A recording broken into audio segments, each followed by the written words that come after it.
Guys, I feel like grandpa in this young crowd here.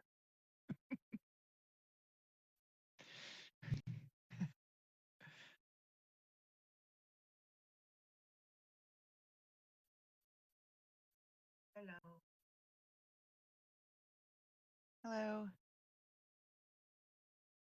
We're just waiting for a few more people to get on.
Nice backdrop.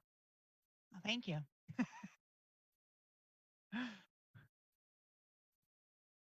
Looks nice and sunny. I'm gonna say it was done in sunnier days, right? Yeah. Yeah. And the chief's going to be signing on. Just give me one more minute.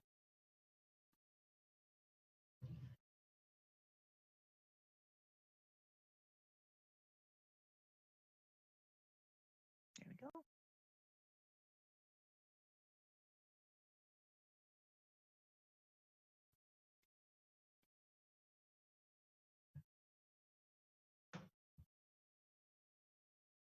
Great. I think we have everyone. So I think I'd like to get started if that's okay.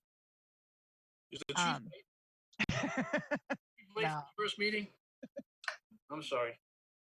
that's okay. I just want to, before we get started, Chief, I just want to let everyone know that LTC is also on and they are recording this meeting. It is an open meeting. Um, and so I just want to notify everyone before we start. And Chief, if you want to kick it off. Yes, absolutely. Well, I want to welcome everybody to our first kickoff meeting. I wish it was somewhere we could meet indoors and meet personally, and that'll eventually help and help will happen once this storm gets by with this COVID-19. But I really appreciate you people participating with us and helping us with this advisory committee. I think it's going to be a great tool for the police department and for the city to move forward and make more connections in the community and hear from you on your thoughts of how we can do things better. So that's all I really have for now. So Mary Ann, I don't know if that's the city manager wants to say a few words. Welcome to city manager. Thank you. Thank you, Chief. Good evening, everybody. I'm not part of this committee, but I did want to just stop by on Zoom and just tell you how much we appreciate each and every one of you giving of your time and your effort in what I think is probably going to be one of the most important committees that the city has had in a good long time. You know, the job of public safety in the police department is a difficult one, but one thing we've learned, and I think there's always been certainly in the past several years an interest and effort for community policing, but this is a little bit different. It's hearing directly from you who live, have life experiences, maybe different from what some of the people in policy making places have. And so, having the ability to speak directly with the police department, recommendations, communication, and really opening up communications, it's just more is going to be better for the the police department, for the community, for everybody at large. So I just wanted to say hello. Thank you. I know everybody's busy. I know this isn't, probably you've all had, your fill of Zoom. Hopefully at some point we can all get back together, as the chief said. But just wanted to let you know from the administration, we really, really appreciate you all taking the time and agreeing to serve. It's really important to all of us. So thank you. Thank you. Thank you, Now, Madam Manager. Thank you. I'll just leave, and I'm sure I'll see you all around. Yeah. Hopefully not in Zoom land. So. Yeah. Thank you. Bye-bye. Bye-bye. Bye. Well, good evening, everyone. I thought we would take a few minutes too to do committee member introductions, because some of you have most likely never met each other. So I'm going to go around by the boxes, the order that I see everyone in. So I'm going to start with Nicole. If you want to start, Nicole. Sure. Hi, my name's Nicole Bula, and I'm currently a senior with Lowell High School. Good. Nicole. Hi. And Pastor Cecilia. You might as well call me grandpa when I'm looking at all the young people here. Oh, I know. I feel the same way. So I'm Pastor Cecilio. I pastor a church here in the city.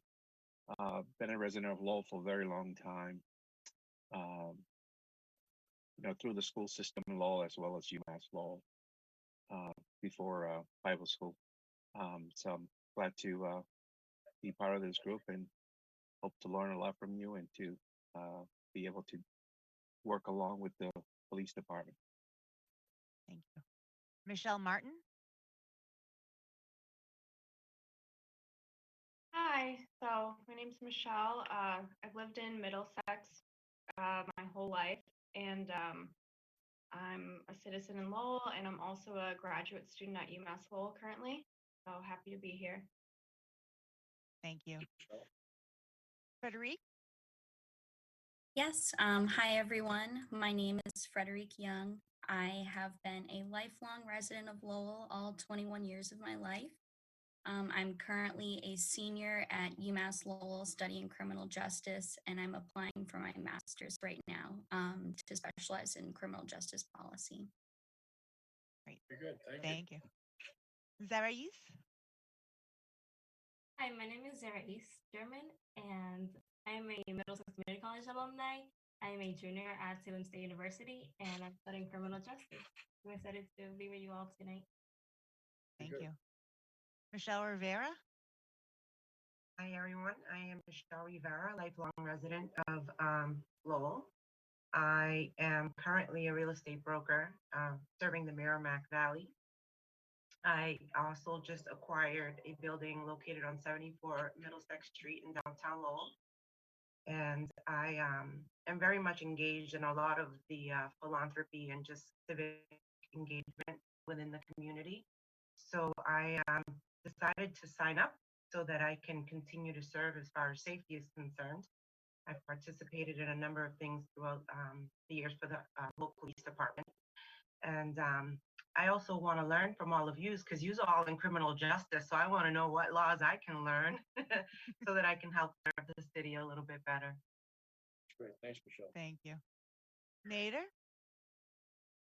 Hi, everyone. I'm Nader Fernandez. I'm a sophomore at UMass Lowell studying political science. Like everyone else here, I'm a Lowell resident, lifelong, born in Lowell General, product of the Lowell Public Schools. I have family on the force, and my family has been involved in a lot of like nonprofit work in the city as well.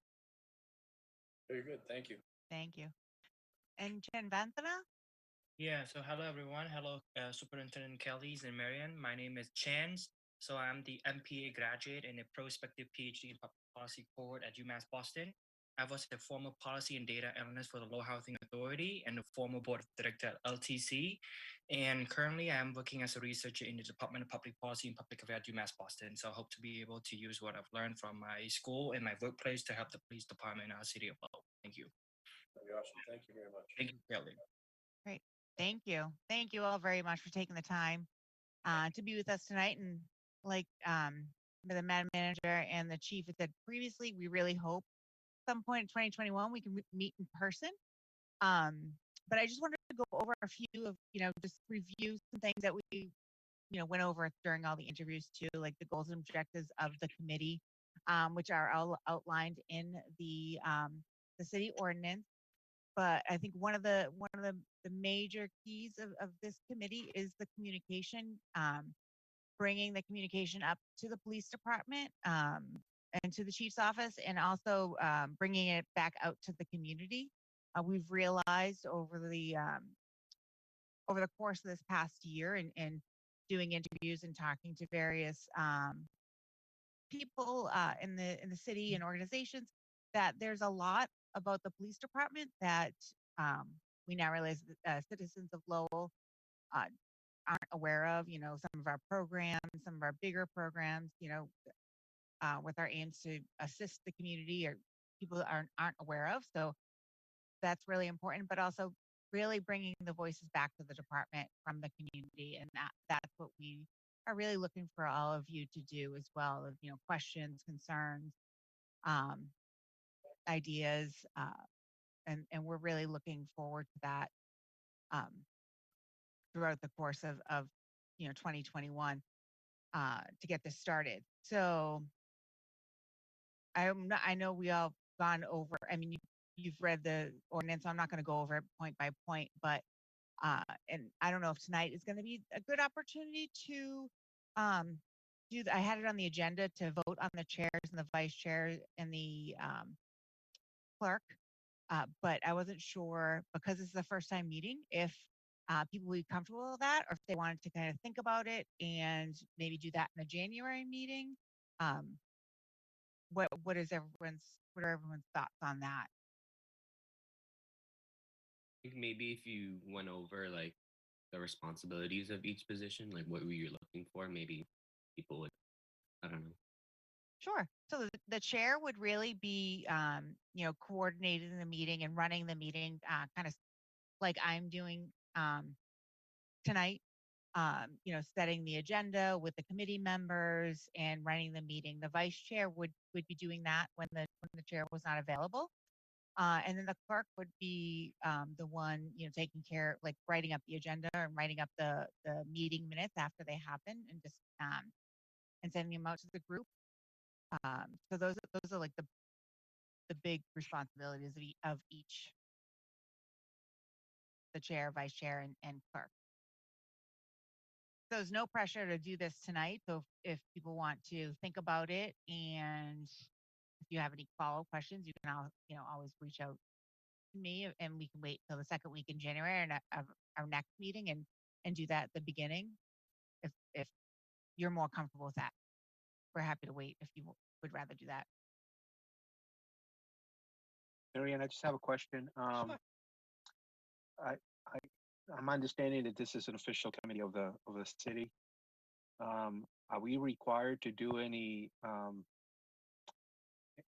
sign any paperwork regarding public meetings or an oath or anything? I had actually posed that question to the manager's office, and I don't believe so. I can double check that again, just to make sure. But I was not made aware of anything that the committee members have to sign. But I will double check that again just to be sure.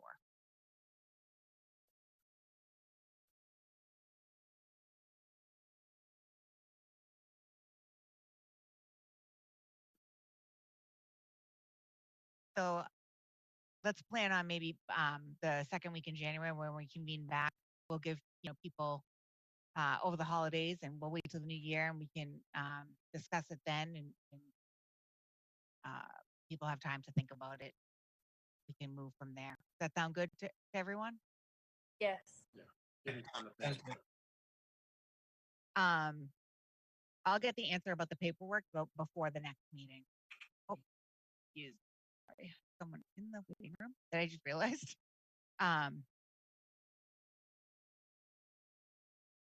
I also wonder if it's possible to send out a list of all the committee members and their maybe just There- email whatever Sure. people feel comfortable sharing. Is everyone comfortable with that? I'll send the group an email and I'll include a list with everyone's name and email addresses. Yeah, that's That fine. way you can communicate with each other and decide who wants to Right. do what, who has the Right. time to do what. Everybody's schedules are different, so that's probably the best way. Okay. So, Mary Ann, should I talk a little bit about my background, or you want to, just so they know who I am? Yeah. Yeah. Yeah, I think that'd be great. So anyway, like I said, Kelly Richardson, I've been a police officer here for over 33 years. I was actually a civilian before that, a civilian employee here when I was trying to get on the job. I was a dispatcher, it was the very first job I had here. And then I moved on to working in the sign shop, putting up signs and stuff like that while I was taking the civil service exam to get on. My father was a 40-year veteran here. He retired as a sergeant. And I had my brother Gary that was on the job probably 14 years here, and he ended up leaving. My other older brother was the chief in Drake, my brother Kevin. He's now retired. So as you can tell, I come from a long history of policing just in my family.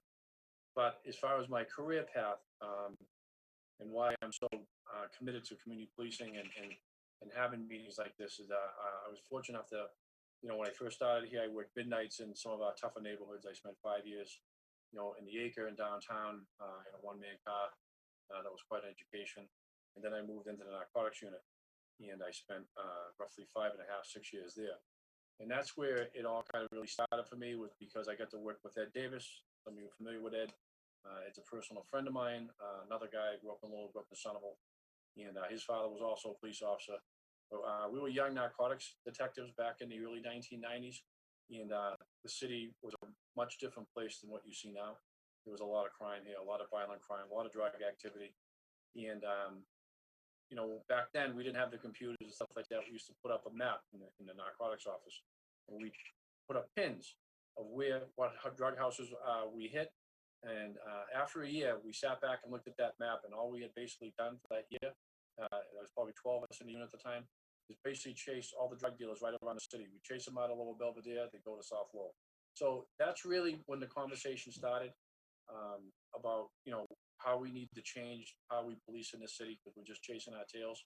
And to Ed's credit, what he, when Clinton became president and they had to, they gave out all the grants, the police reform bill or whatever, we were lucky enough, Eddie became chief at a very young age, at 38 years old. And that's how the community policing really started in the city. We hired 150 more police officers than we had previously. So it brought us up to the area of 250. And that's when we started to go around the city and actually put our footprint in those neighborhoods, in Somerville, in the Acre, and start building relationships in the city with our community. And Ed was committed to that to the point that he landed the job as the Boston Police Commissioner because of the work that was done here in Lowell. And then Ken LaValle, who was also one of the guys in our cars with us, he became the superintendent after Ed. He continued the march. Bill Taylor, who's in our cars with myself and Ed and Kenny, he was the next superintendent. He continued the march. Now I sit here today, being the fourth guy, taking this PD hopefully in the right direction. And much of what the right direction has been communication, like Mary Ann talked about before, and how it's important that we listen to the people that we basically work for and work with. And we do a great job with that as far as, the neighborhood groups. But, no matter what I try to get close to the younger people in the city, and Mary Ann will explain some of the programs that we get involved in to try to, make those connections, and we continue to make those connections, was part of the thought process too of this advisory. You could, help us also get out there, give us advice and help us get out into the community. And we actually talked about even recruiting. There could be some help from, especially our young that are on here today, to convince people that even though this is a dark time for policing, there's still an honorable job, honorable profession. And so that's some of the things that we'll be looking for your help with, and many other things. But I don't know if anyone has any questions right now, or Marion, you have something to go from here, or I know I don't want to cut this meeting short. We're going to try to stick to an hour, so not to take up everybody's schedule. But I think down the road we're going to talk. We're going to talk about the hiring process and some of the things that are in place with that, and our recruitment efforts, and because we really do want to hire people that are from Lowell. Like if they do get preference on the civil service list, if you're a Lowell resident, you do get up higher on the list than someone that's from out of state, and that works well for us because we don't want someone being a police officer in the city that doesn't know, that hasn't lived in the city. If you understand what I mean. In the last academy class, I think it's probably more than half were raised by a single parent home. They came from a single parent home. So, and that's a lot of the homes that, we deal with a lot of times when we go to these calls. And I think it's very important that the officers that go to these calls understand what it's like to be a young person in the city. And so that's really kind of what we work towards. We're slotted for 250 police officers. Unfortunately, because of retirements and budget cuts, so not budget cuts as much, but it's been very hard to fill the ranks. So we're looking to try to get those numbers back up again. But that's going to be a challenge financially for us too. But we have a lot of support from the manager. You can see I was on the meeting with tonight. The city council's been very good to us. Even when we were going through darkest time here, during the Black Lives Matter protests and so forth. We were fortunate. I think it's because of the relationships we built here in the city that all our young people that came down here to be heard, we made sure that they were heard. We made sure that they were protected from people that we thought might have come here to start trouble. We did not have one incident of vandalism. We did not have one arrest. We just had these young people come down and exercise their rights. And it worked out for us. And we saw what happened in some of the other cities across this country during those protests. It got pretty ugly. And I think that was a result of the relationship that those police departments had with those communities. So, we're not perfect here. That's why we try to do the best we can, but listening to people, I think, is one of our strengths for sure. So I don't know if anyone has any questions or comments or feelings. I know, Pastor, we've worked together for a long time. Good relationship. I'm glad you're on the board here with us tonight. So Thank you. Let me ask you, I haven't really followed up on all the details about that police reform bill that the state is going through. Just wondering if you have a position on that. Yeah, we're concerned. I know the governor, we got notice this afternoon that the governor had sent that bill back, and that he has some concerns after consulting with numerous people that, was just a little far overreaching. And it might be hard for you guys to understand when this first starts out. By the time we have a couple more meetings, you'll see why things are in place, why things happen the way they do between civil service law, union contracts, and so forth. But I know that the new one hasn't been broken down. It's 129 pages bill, and the governor is leaning much more towards the training part, which is great. You can never get enough training, right? So we're happy with that part of it. We have a very strong training thing in place here in the state, the MPTC, Mass Police Training Council, and all the things that people have demanded that the police, implicit bias. So we've been doing training like that for over 20 years. It's just, again, what Marianne says, that there's a lot of things that happen here at Lowell PD and many other PDs in the Northeast that don't happen in other police departments. And that's why you have those problems. And I just think that it would be, some of the things that were written in that bill were written by people that don't understand this job. And it would make it very hard, especially for our young officers, to do this job. And we're afraid that it's so far reaching that, to be honest with you, I think it would deter people from wanting to do this job. It really, takes away from their rights. I mean, everybody has rights, but this particular bill, it basically had set up a commission that would run every police department in the state. So that takes the power away from people that live in the city, people who vote for elected officials, the city manager. So it would be almost like everybody would be like the state police or whatever. They're not local control. And again, like I said, taking away, some of the rights that these officers have, the men and women here that have families and homes, is kind of scary. But there is definitely some things in it that need to change. When you have police officers stealing overtime money, they should be fined, right? And that's part of the things that the governor wanted when I had that issue with the state police. And again, that organization is just so big, it's kind of hard to watch everybody. But in this particular bill, it's very clearly stated there. And that's what I mean about being a chief. Nobody wants a police officer that makes other police officers look bad. You took an oath to protect people and you're going to steal money? No, that person absolutely has to be fired. So there's many things that are in that bill that every chief in this state and the colonel himself will agree to, but there's just some other things that we're very concerned with. So I think the governor's recognized that after talking to a lot of people in his office, people at EOPS.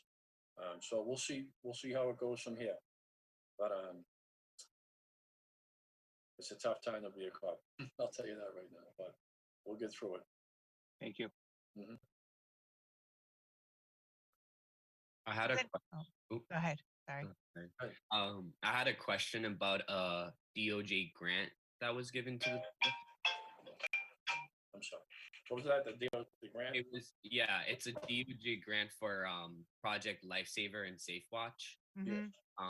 And it says that it's awarded, but it hasn't been accepted by the police, and it's worth $76,000. So I wanted to know like what was the status on that, because it seems like a program that would suit the city, because I have people in my family with dementia, but I've also known of people's families that have gotten missing throughout the city and suffer from dementia and other developmental disabilities as well.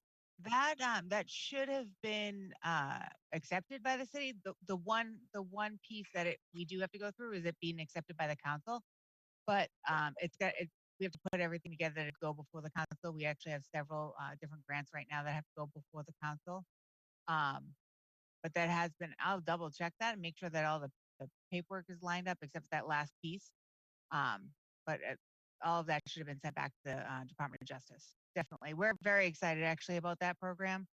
Project Lifesaver in partnership with what we've been trying to do with our Safe Watch program, which if you're not aware, so Safe Watch is a program within the police department where parents or caregivers of individuals with developmental disabilities or that may have dementia or Alzheimer's are able to, submit information to the police department that is put on our digital headquarters that would, a picture, like a recent picture, details about the person, what their likes are, where if they wander, where do they typically wander, best way to communicate with them, if they're, verbal or nonverbal or English as a second language, like all of those details, if how they typically communicate back. So, in some cases,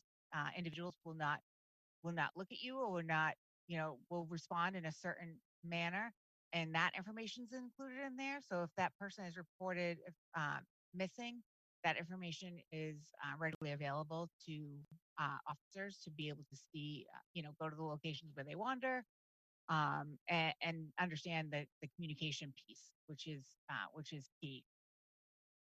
We would never turn down money.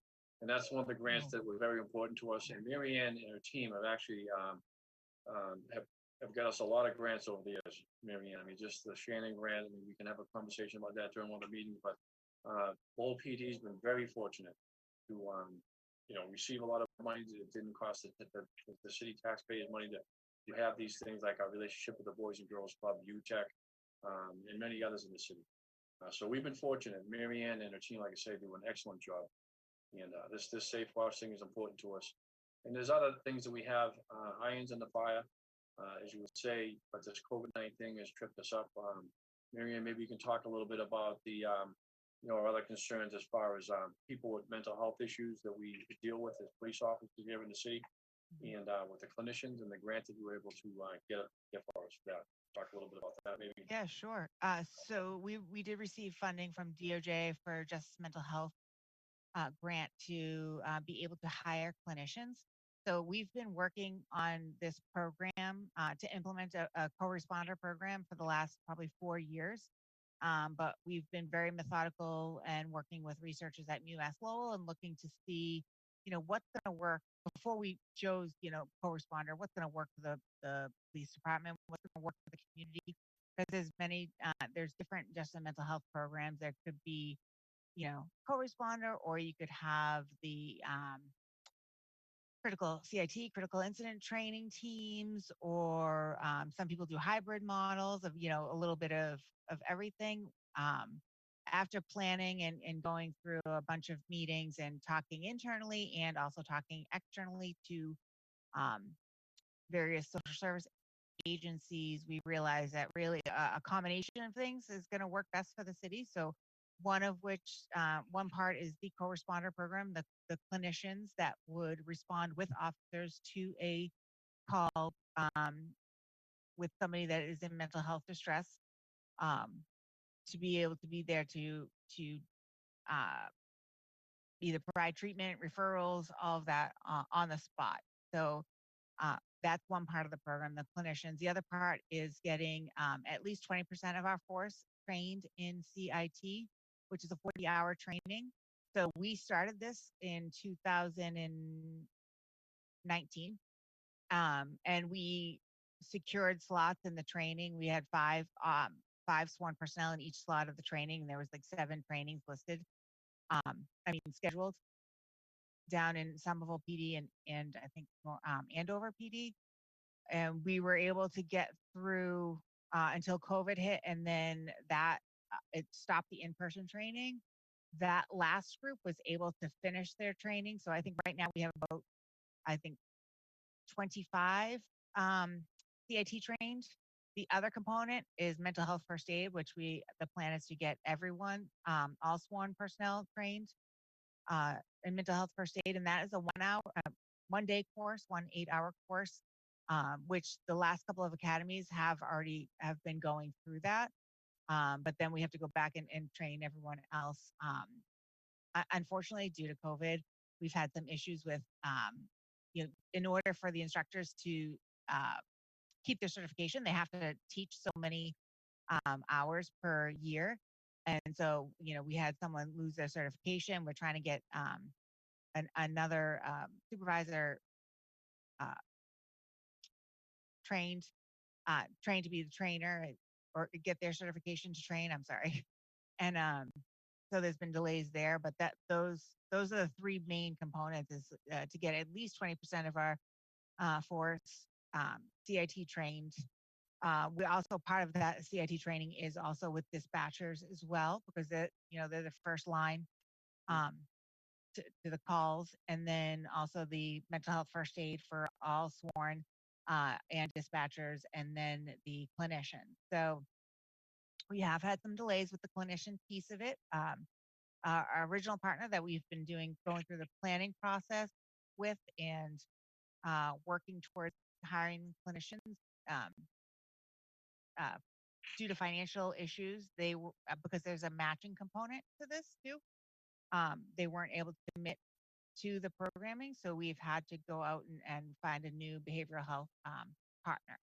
And there's some hurdles with that. We have somebody who, I don't want to say yet because we don't have any contract or anything in place, but they've been doing this in the state for 16 years, and they know what it's like working with the police department. They, understand, what kind of calls they may be going through. They know how to hire the clinicians.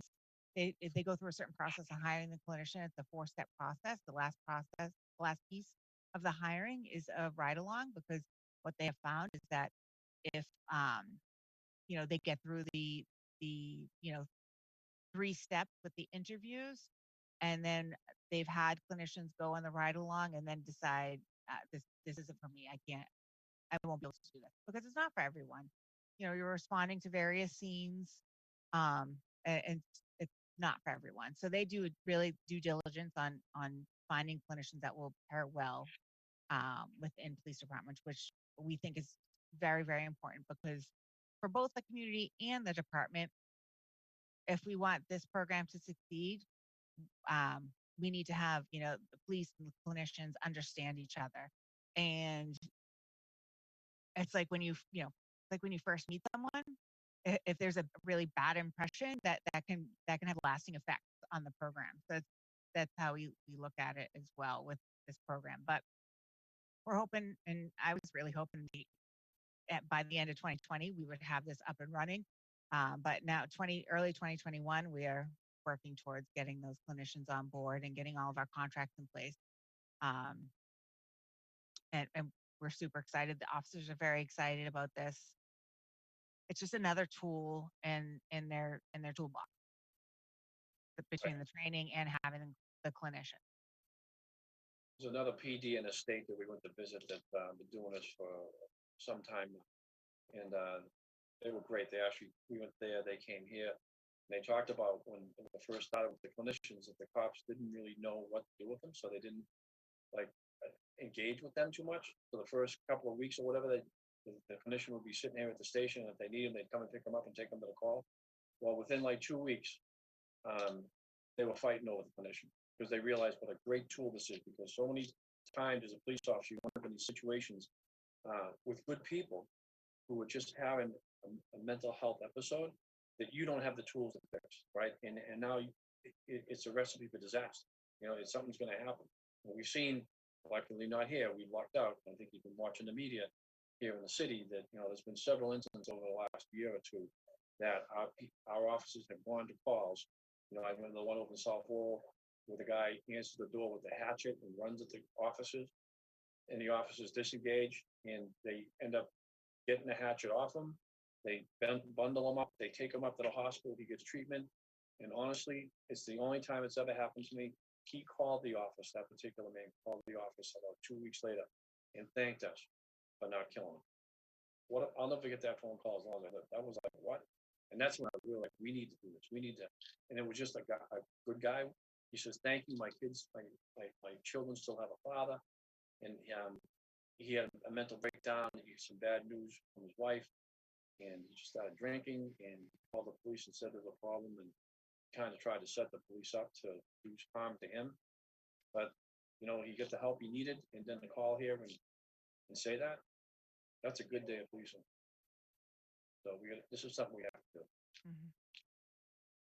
Marianne, you said at the beginning that communication is going to be a big piece of the work that we do here. And you mentioned the community may be unaware of the programs and services that the police department offers. I'm just wondering, what's the best way for us to kind of catch up and learning about that? Because if we're going to kind of be that voice of these promoting those programs and services, we ourselves need to get caught up on those programs and services. So I'm just trying to figure out what might be the best way for us to do that. If you have that already, that you share. Yeah, that's a really good point. And I do, I have some things put together already that I've had to previously put together for the council chief. If you recall, a lot of our programs that I put together in a couple of sheets, explaining the Shannon program that we do with youth and our safe and successful youth initiative, working with UTEC. Our work with the mental health. One thing that's missing from there is actually, they did this a little while ago, Project Lifesaver is not listed on there. And our officer health and wellness grant is not listed on there either. So that's, I'm trying to think. I think it might have everything else, but I can look at that again with the chief, and it'll kind of give a brief description, and then what we can do is talk about it in more detail. If that would be helpful, I can work on updating that with the chief and get that out to the group. Yeah, that was part of the conversation about is the meetings go forward, is explaining what we do and what things we do out in the community. So you'll have the information if anyone asks you. I'll be on an advisory committee. I think you should know as much about this police department is possible with everything. Right. That's why we talked about hiring practices, so you have an idea how that works. Um, in training, I talked about training earlier, but that was one of the commitments I also made when I took over, was that every time a police department gets itself in trouble, what's it come back to? Lack of training, right? Every time. So, we created a whole training division, a new training division, with a lieutenant in charge of it. And I think Marianne could attest to this, that we are very impressed with the work that he's done since we've taken over. Monthly bulletins, the hands-on training. I think that part of the training, the things that happen in the city here, we've had some violent incidents that could have gone either way. That training has provided the officers with the skills to be able to navigate through that call, make sure that the person that we went there to help gets help, doesn't get hurt. And so far, so good. I don't want to change this because you never know what's going to happen, but because things happen in a split second. But so training is a big part of what we do here. And but like I said, as we go on with these meetings, everybody gets a little more comfortable. I don't want to be the one talking all the time, but this is our first time doing something like this. So I think it's going to take us all a little bit of time to get used to each other and comfortable, and have the discussions we need to have, and get the advice that we need to hear. And I think it's going to be a good thing for us, good thing for the city. Mhm. So If I may, sure. with regards to communication, Yeah. as we learn information, I know that obviously we have COVID going on right now. Yes. So as far as any information that we do learn with regards to the community and safety, how exactly is it that we are going to be allowed, or what is permitted in the form that we relay this information to the members of the community? And I ask for communications because I engage with so many people Yeah. on so many different levels. So as far as safety is concerned, when I'm sharing this information, how may I share it? Only verbally? Can I, use my social media platforms or email? How exactly is it that I'm going to be expected to fulfill this as far as communicating to the outside? Whatever I learn here. Yeah. That's a great question.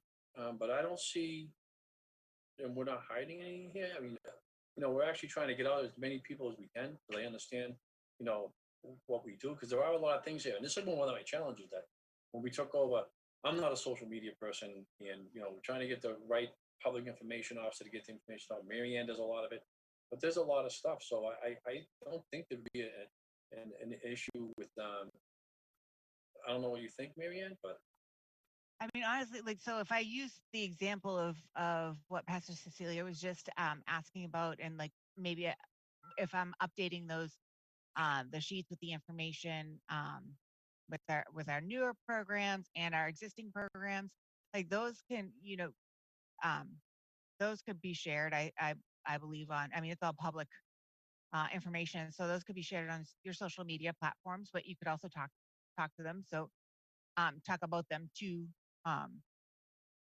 you know various audiences. Um, I think it's gonna look different for everyone, right? So, in some cases, this social media platform, but then in other cases, maybe it's just, talking about it with various groups on a Zoom right now.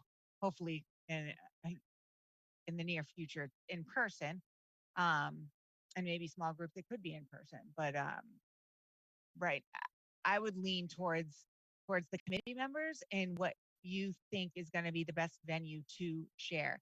Now, if something were to come up, and I don't see this happening, if something were to come up that we were sharing sensitive information, um, I think we would we would notify you. But again, we have LTC on here too, so this is all being recorded. Um, and it is an open meeting. So I think if it was going to be something sensitive, I think we'd probably have to do a almost like an executive. meeting, so it wasn't public if it was going to be, something sensitive in nature.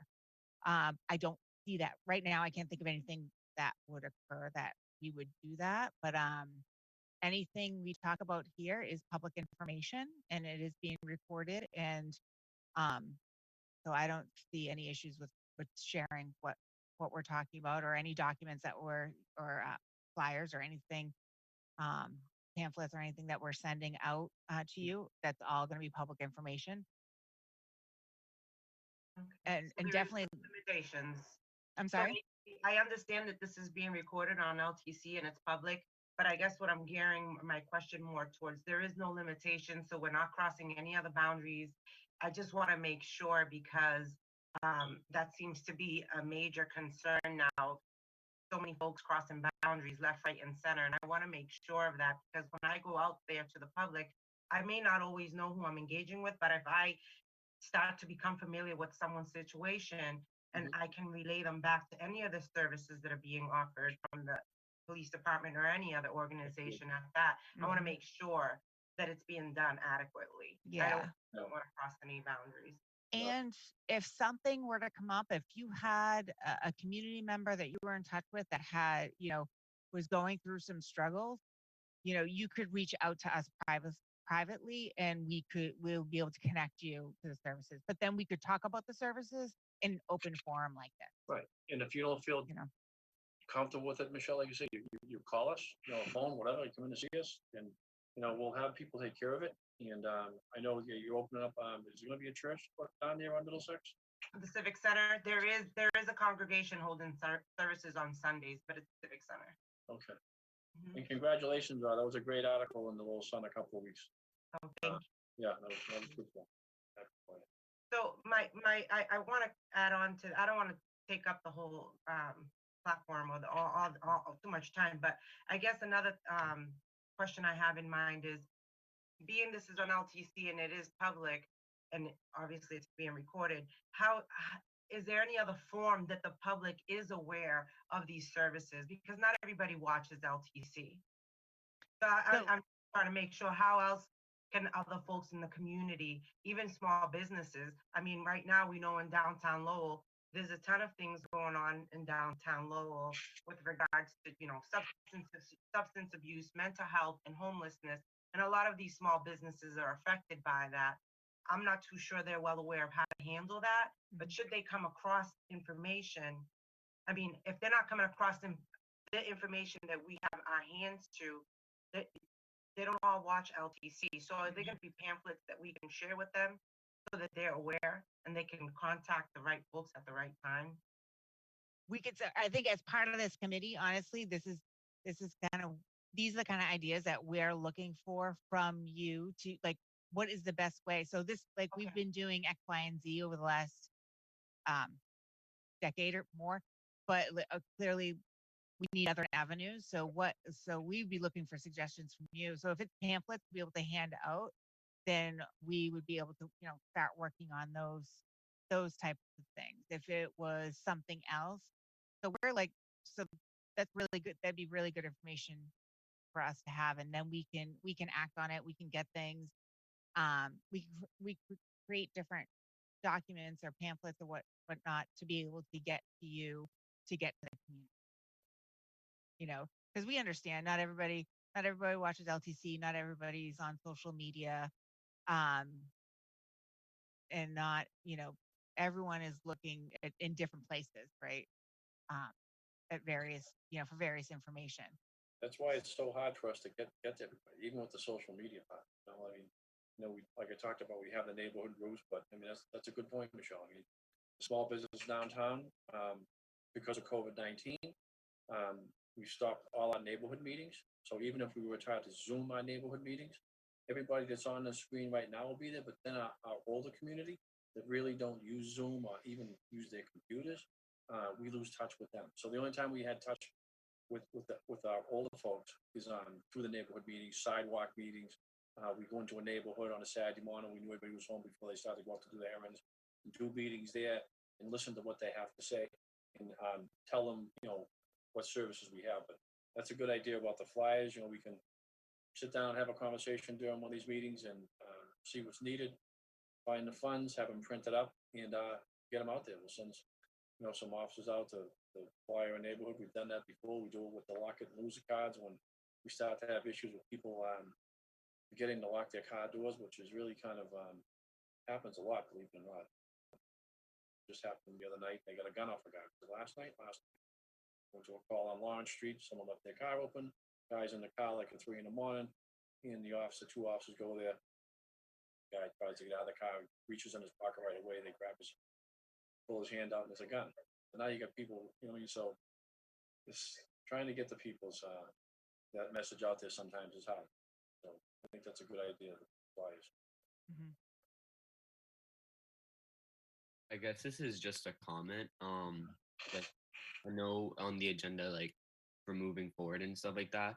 Um, I was just looking at all like how a lot of people don't know about the programs of the city and stuff, and I've only seen like the Department of Justice grant programs, but it already looks like I see compared to even like for example, let me just bring it up, like Boston's recent police reform, like a lot of the initiatives that Lowell has already worked on or is working on, bigger cities like Boston are just getting onto that. So I guess my comment is just that I guess we could build upon what the work that's being done already. Mhm. Because it seems like the work that the chief is doing and the previous chief, and even when you look at the case studies, like I think there was a case study by hold on, I think it's yeah, the Harvard Kennedy School of like the changes from 1997 on, and I think that Lowell really has solidified itself as a progressive police force in like community policing with the mental health initiative. So I think that the city's on the right track. It's just about again the communication and expanding and building upon those programs. But You know what else I find, you know, being the chief, coming heading into my third year, and it's you know you see some of these smaller police departments around us, like I always think of Tilbury, and they get some programs going, and I'm like, hey, you know what? We were just in the process of doing that, you know, and they beat us to the punch. So I think what it is, it's harder to make change in a bigger organization. We're you know probably the fourth largest police department in the state. So when you get a job like Boston PD, and there's 3,000 members, or the Massachusetts State Police, which I think is just about the same amount of troopers and so forth, to try to, I always equate it to it's like trying to turn a battleship around in a bathtub. But you know, as long as you keep the communication going and you keep the movement going, which is what we try to do here. We try to be responsive, because if you just sit back and things just don't happen on their own, that's again, you know, this is the first time we ever had an advisory committee. I know we're gonna benefit. We're definitely gonna benefit. Mhm. So I appreciate that. Keep moving forward. Anyone else have anything to say?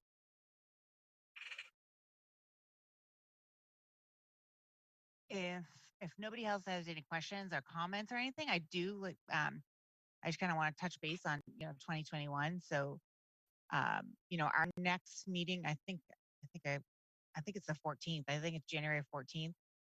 Um, yep, Thursday, January 14th. So right now it's not posted. So and obviously the committee members are going to be setting the agenda, going forward. But one big thing that's going to be in 2021 is that our next civil service exam is supposed to be in 2021. The dates aren't posted yet. What we tried to do last time, we held several meetings and informational sessions. We need to recruit people to take the test. So if you don't take the test, you're not going to be on the list. So we need to recruit people to take the test, take the exam, and we did that last. So the exam's every 2 years. So we did that 2 years ago. Right? It is. We are in the second year, right? Yes, Chief? with the academy. Right. Okay. Yeah. Came off that list. Yeah. So, and then once people signed up for the list, we held not I wouldn't call it a training session, but kind of like a training session for for people to prepare. So that everyone that signed up, Lowell residents, could take this session to prepare for the test, help them prepare for the test, and understand like what it would be like and what kind of questions they're going to ask, and tips and tricks on test taking as well. Um, Personally, I was never a good test taker in school, so especially those big SATs and Right. And we would Um, have been willing to go the extra yard, and because these when I took the civil service exam, I think it was like $30 or something. Now it's like $250, maybe. Is that what it is?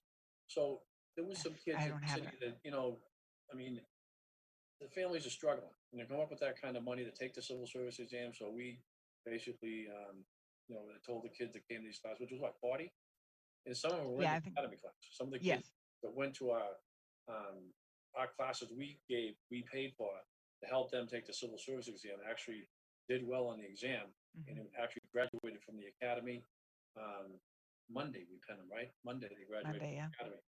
And again, mostly Lowell kids of color. It's reflective of the city, not only in the parent but in experience. So this is another good class, and I'll tell you, this class went through some very tough times with the COVID-19. Many of them get sick while they're in school. They had to do some of the classes remotely, but we were able to keep the class moving and get it graduated. And they did their class project yesterday, and they were pretty impressive. They had to pick a certain problem in the city out and work on it as a team, and then come back and report to the command staff here if they were police officers, how would they address certain issues in the city. It was pretty impressive stuff. So we do every academy class. That's another advantage we have. We run our own police academy. There's not many police academies in the state, but we've been running our own for the last 20 years because we want our officers to know about community policing. And it's actually, I hate to blow a horn here, but it's actually one of the most sought after police academies in the state. And as a result of a lot of work of a lot of people. And we're kind of proud of that. Many people don't know about that, but we run our own academy. I think we've got some very good candidates. We have a good police department. I just want to say that. Sorry, sorry.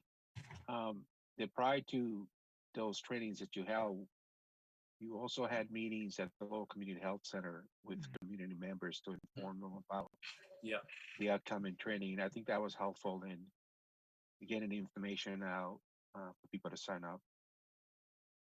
Yeah, that's the night that Pastor Wheeler was yelling at me. Remember that? And the best part was my daughter, who's also a UMass Lowell kid, was there with her UMass Lowell friends, and they get mad not realizing it was just like, you have to know Reverend Wheeler, but it was just, me and him, and we laughed about it afterwards. We had a good laugh out in the street. I says, hey, you were yelling at my daughter was in there. I didn't know that. It was no big deal. But yeah, those recruitment classes worked out well for us, and we'll continue to do that. And that's another part of that reform bill that to us didn't make a lot of sense. I mean, right now, we hire through the civil service process, so there's no way that anyone can mess around with someone gets on that list. We can't jump, and we have to go right by the list. The minorities in the city get preference. They basically go to the top of the list. They're inserted, which is good, is what we want. And when this reform bill, the way they wrote it, we would lose all control of that. And this committee would decide who's going to be a police officer in Lowell, and not like civil service. And then we go through the interviews. We do all that. So there's many things that are good in that bill, and many things that are, I don't know, kind of scary. But people are upset. We understand, but just take baby steps here. And what needs to be fixed, we'll fix. Zaris, you had something? You were going to say something? I'm sorry. Yeah. Okay. I was just gonna ask if you guys have a plan for recruiting for this year's civil service exam, because when I was at Middlesex, my professors would say that there wasn't a lot of communication with the police department and like the professors, the criminal justice professors, on like talking about what's happening and how when they're hiring and things like that. Well, there's a plan to change that. Get the money right on there with that one. Yeah, I think obviously train division, once things kind of slow down with the COVID-19, the plan was to try to get them out there a little bit more to do the recruiting part. The school resource officer assigned to Middlesex is going to be changed. We're going to put someone else that we just posted that job. I think we need to have someone that's not that the last person did a bad job, but I think that it needs to be someone down there that a little bit younger, from the city, I think we have the right person in mind, and I think that's going to change. I've already talked to Pat Cook down in Middlesex. We've had a relationship for years. Pat actually used to work there years ago, and so yeah, Middlesex is important to us. So we definitely did notice that, and so we made some changes. So hopefully that's going to help us down there in Middlesex, and then UMass Lowell, our academy was supposed to be. We really took a couple of hits this year. We were partnering with UMass Lowell to have our academy run from there. So, we could maybe pick up and recruit up at the university and get some of those kids to get on the job. And we were all set to go. The Mass Police Training Council was all on board with that. They thought it was a great idea. How can you have two university and a college in the city, but your police academy has no attachment? Now, we were at Middlesex for a little while, but then because of logistics or whatever, we had to leave Middlesex too. And years ago, we were at UMass Lowell. So we're trying to get back to UMass Lowell, hopefully, in next fall. This thing ever goes away, we get back in there, use some of the professors to teach our students, and I think it'll be a good experience for everybody all around. I think it's a good point too about making sure that the criminal justice professors at both Middlesex and UMass Lowell are on our distribution list for when we're doing the recruitment sessions. So I wrote a note to myself on that to make sure that they're included. Yeah, it's just I just can't believe like first year and a half, 2 years here we were just rolling along here, accomplishment after accomplishment, and COVID-19 came and tripped us up with the clinicians. They tripped us up with the university, a lot of things, but we'll get them done as soon as this thing clears up. And with your help, probably get more done. Sure hope. I had a question about like internal promotions because my stepdad's a sergeant. He just took the exam to be a lieutenant, and I was wondering like the different criterias and stuff. Like how long does one have to be in one position to move to the next, or like I guess like also like your plans to like make that more diverse, like make higher ranking officers rather than rank and file diversity. Well, that's again because of civil service. There are preference points for veterans on promotional exams. I believe they get 2 points.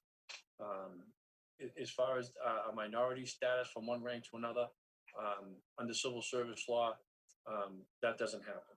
I know in Boston, they have the ability to basically reach down and, like I think of Nora Baston, who's a complete rock star at Boston PD. She was actually a UMass Lowell student, played basketball up here. And she's a deputy superintendent there now. And great officer, great person.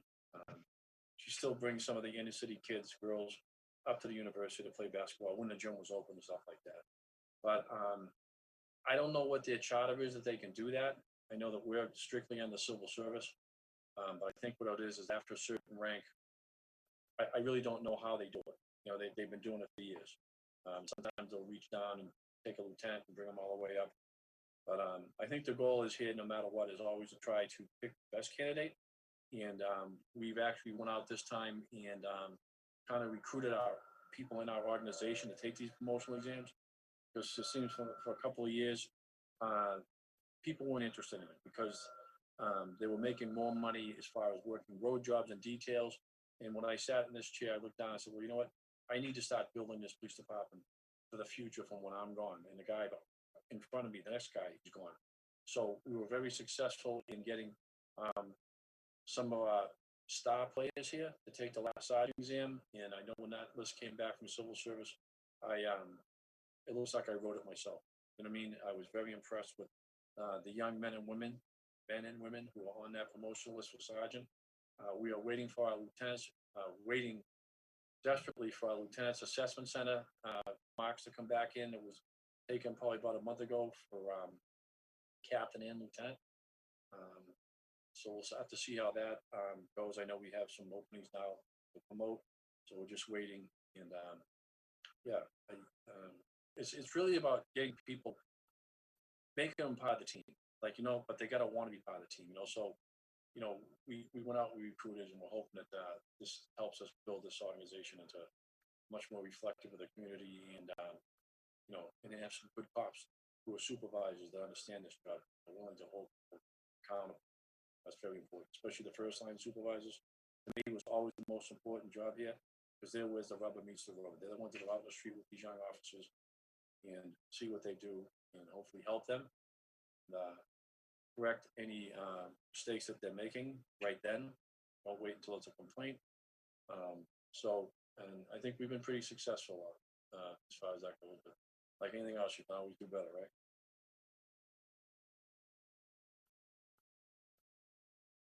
How's your stepdad feel he did? You don't have to say his name. But... I don't mind saying his name. It's Jose Ramirez. Okay. Yeah, I don't know. What was that? Another one of our star players. I just know that a couple of his friends, like 3 of them, became sergeants. I don't know. I don't know what it's called, but I think he did pretty good. He was studying a lot for it. Yeah, it could get competitive, but you know what? He's doing a good job at it. He'll be a good lieutenant. So we'll have to see what happens with the marks. The thing about this, with exams is, you can go in some days and you have a good day. Other days you go in there and you have a bad day. And that's the advantage of the sergeant exam is tough because it's mostly all the book work. I always thought it was the toughest exam to take because you have a limited amount of questions. I think it's 80. And if you mess up just 1 or 2, it could make a world of difference. So it's a lot of work. And then if you do all that work and you have a bad day, that's tough. Now the assessment is a 1-day thing. It's kind of hard to study for it. It's more like about your job experience and stuff like that. We pay for that, but again, you go in, you could have a bad day. You've out of 1 day's work as opposed to 8 or 9 months of studying. So we changed that. We got rid of written exams for that reason, because another reason was that, except for the one for sergeant, is that people become so focused on the competition part of studying that all of a sudden the work starts to go, it starts to slow down a little bit. So we try to avoid that. But I'm very happy with the sergeant's list right now, and I think I'm going to be just as happy with the captain's lieutenant. See what happens. But Bill Jose, I said good luck. I don't get to see him much. He's hiding somewhere out there. That's his job, by the way. Narcotics sergeant.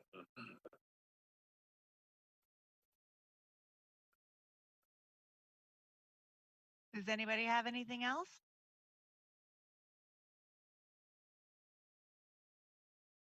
All right. No? I'm going to get too long-winded. It's only 10 minutes over. Well, I make a motion to adjourn. Oh, there you go. Who's got a second? Anybody second? Second. All right, there Second. you go. All right. Thank you, everybody, very much. Thanks, guys. Enjoy the holidays and Yes. Happy New Year. And we'll see you in 2021. Enjoy the holidays. And if you need anything, you don't have to wait till the next meeting to reach out. Right. Right? You call. All right? Okay, You thank may question anything you want. All right? Bye-bye. Thank you. Bye-bye, everyone. Bye.